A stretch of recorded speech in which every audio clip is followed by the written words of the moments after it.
Dorothy's story starts in Poland and Germany, the countries where her Nawrocki and Slade grandparents were born. It was these grandparents who started the family in America. Matthew Nawrocki, Dorothy's grandfather, was born in Poland and at the age of 26 decided to make the voyage to the New World on board the steamship Dresden. Arriving first in Baltimore, he would meet and marry Catherine Tomaszewski, also from Poland. The 1930 census record shows Matthew and Catherine living in Michigan with one of their 7 children, Leo. Dorothy's other grandparents came from Germany. Margaret made the journey with her parents on the Dominion line, and Lawrence, a teacher, made the trip on the steamship Yarmouth. They would eventually have 9 children.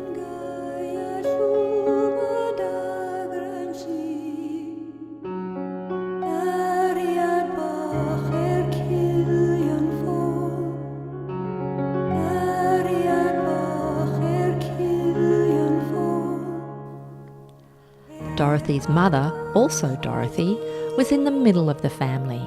Between the oldest and the youngest of her siblings, there was nearly 30 years.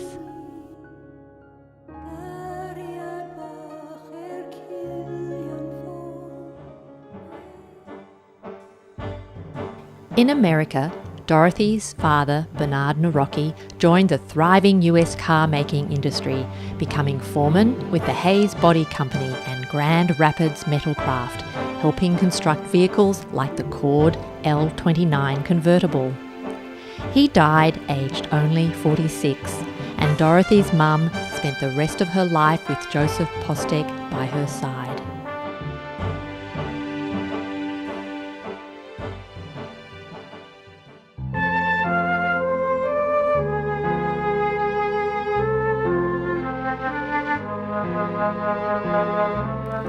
Dorothy grew up in Grand Rapids, the middle child of 6. Dorothy and all her family, except one, attended St. James Catholic School. Dorothy was a fast learner and a good student, and she did well at St. James. She was especially strong in English and math. In fact, so good a student was Dorothy that she received a scholarship to attend Mount Mercy Academy in 1953. But it was not all pencils and books. Dorothy once confided that she received her first romantic attentions during the senior year's performance of, appropriately enough, A Kiss for Cinderella. Sister Peggy remembers Dorothy's laugh. Well, she was always fun. She always had a good time. She liked to laugh a lot. She liked to sing and dance. She liked to listen to music. She just liked to dance around the house, and she'd like to go out, and she had taps put on her shoes, and she'd go tap dancing down the sidewalks.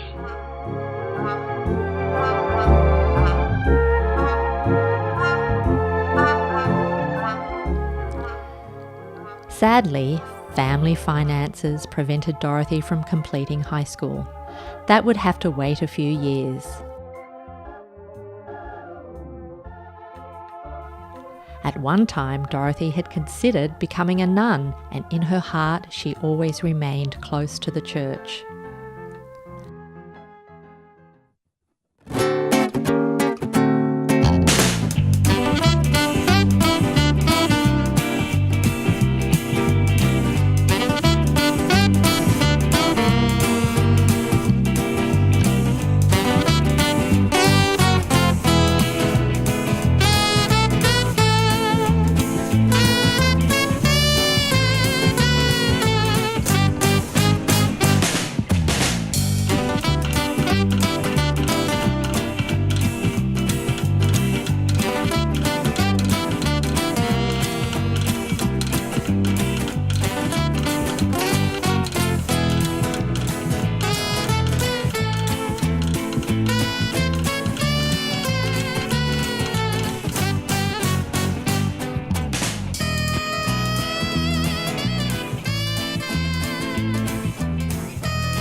One thing Dorothy liked to do with her own kids was play cards, a tradition that Brother Earl remembers dated back to their own childhood in the 1940s. Well, our tradition was we liked to play poker, and we would play for pennies.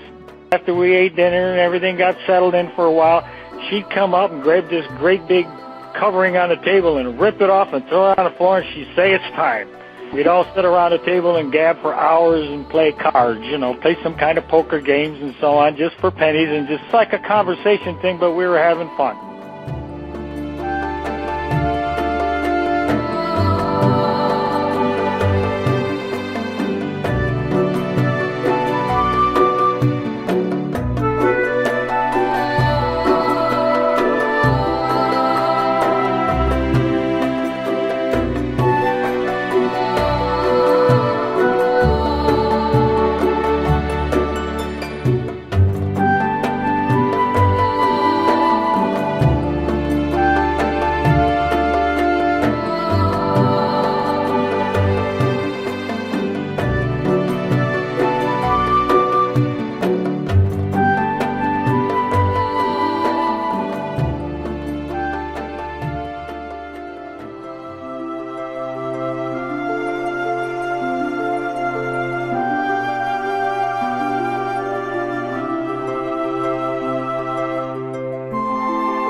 The oldest sibling and a lifetime GM man, Bobby, married Jackie Johnson and had 3 children. Now passed, Bobby was a charter member of St. Catherine of Siena Catholic Church of Portage, and like Dorothy, he was a keen bowler and fisherman.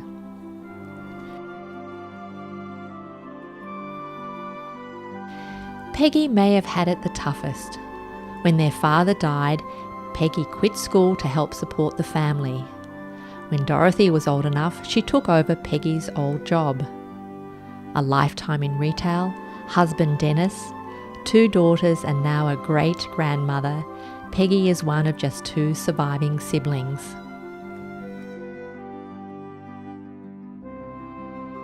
Dick wins the contest for offspring with his 5 children, all boys, with wife Judy. Dick spent his working life in the Grand Rapids Police Department and was a Grand Knight in the Knights of Columbus. He was 6 foot 6 inches and a fierce patriot.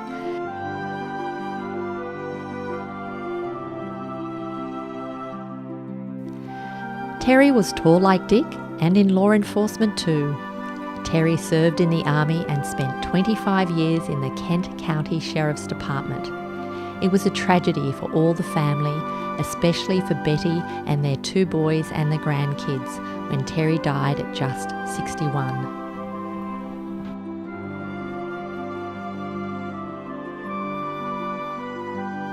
In a family of strong bowlers, Earl is the acknowledged best, inducted into the Grand Rapids Hall of Fame with over 31 perfect 300 games. Earl worked for GM's Fisher Body most of his life and has 2 boys and a happy life with wife Nancy.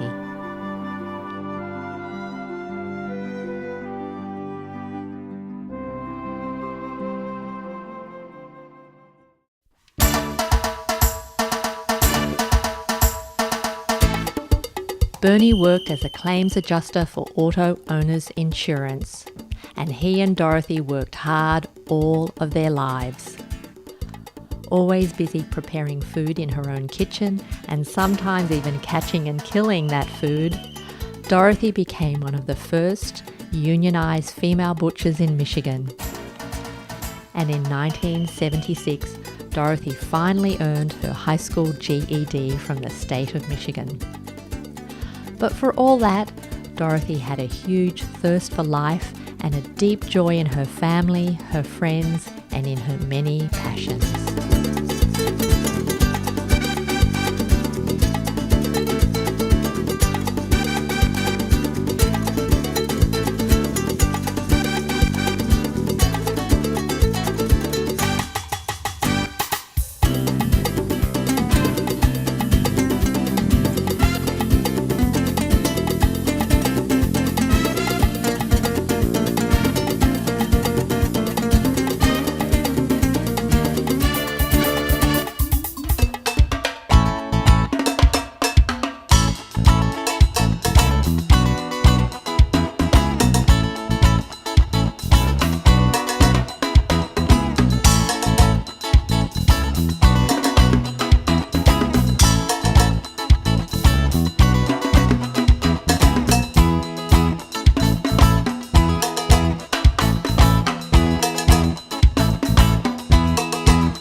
come to the end of the road and the sun has set for me, I want no rites in a gloom-filled room.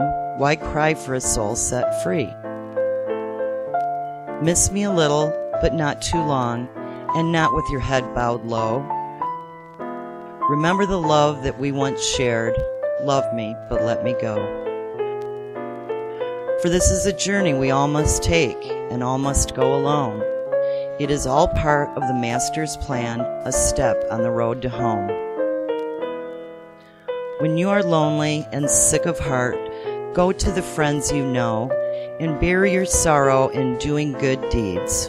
Love me, but let me go.